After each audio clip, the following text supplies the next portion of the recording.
दिल्ली शराब नीति से जुड़े मनी लॉन्ड्रिंग मामले में गिरफ्तार मुख्यमंत्री अरविंद केजरीवाल को पीएमएलए कोर्ट ने 6 दिनों की ईडी रिमांड पर भेज दिया है। कोर्ट ने ईडी को अरविंद केजरीवाल की 28 मार्च तक की रिमांड दी है। राउज एवेन्यू कोर्ट में विशेष जस्टिस कावेरी बावेजा ने कहा कि केजरीवाल को 28 मार्च को दोपहर 2 बजे अदालत में पेश किया जाएगा। ईडी अरविंद केजरीवाल की 10 दिन की हिरासत की मांग करते हुए कहती नजर आई थी कि वह मामले में शामिल पार्टी के नेताओं के साथ मुख्य साजिशकर्ता थे। ऐसे में उनसे पूछताछ करना काफी जरूरी है। और उनका कहना था कि उन्हें मनी की ट्रेल जानने के लिए उनकी कस्टोडियल इंटरोगेशन करनी जरूरी है। 10 दिन की मांग रहे थे, पर जज साहिबा ने सारी चीज कंसीडर करके 6 दिन का रिमांड दिया है और अब वो 28 तारीख को यहाँ पेश होंगे दोबारा 2 बजे।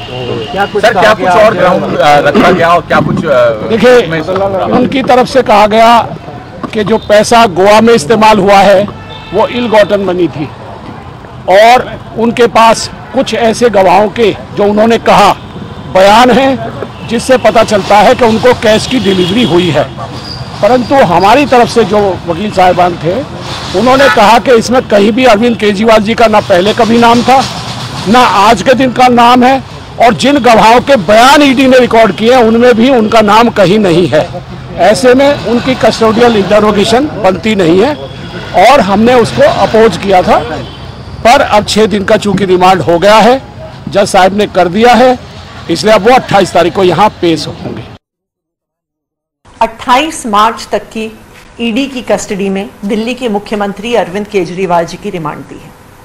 हम कोर्ट के इस फैसले का सम्मान पूर्वक अपनी असहमति दर्ज करते हैं। हम विनम्रता पूर्वक कहना चाहेंगे कि कोर्ट के इस फैसले से हम असहमत हैं, लेकिन आज के दिन में prevention of money laundering act एक ऐसा कानून है जिसमें कोर्ट के पास ईडी के आरोपों के आधार पर रिमांड देने के अलावा कोई ऑप्शन ही नहीं बचता है। और यही कारण है कि आज एक के बाद एक विपक्ष के सारे नेताओं पर prevention of money laundering act PMLA में ईडी के द्वारा केस करवाए जाते हैं। क्यों? क्योंकि इस देश में पीएमएलए एक ऐसा कानून है जिसके तहत बेल मिलना लगभग असंभव है। हमने देखा है कि किस तरह एक के बाद एक विपक्ष के सारे नेताओं पर ईडी के माध्यम से पीएमएलए पर केस करवाए जाते हैं।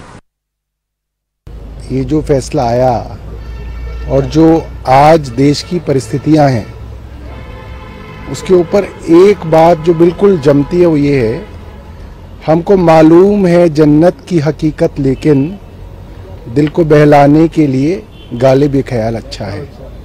बस यही है आज देश की हकीकत।